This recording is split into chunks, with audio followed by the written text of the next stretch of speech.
Apparently, you guys and my parents were very concerned with the fact that I was sanding fiberglass without a respirator. So I got one. I hope that makes you guys happy. So let's sand.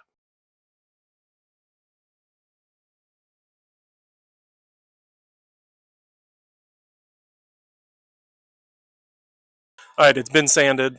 I'm going to put another coat of epoxy on it. It's looking good though. I've got gloves this time.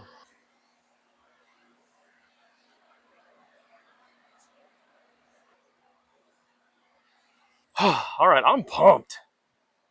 That's the Canoe. It's shiny because it's drying, but like that's the outside of it.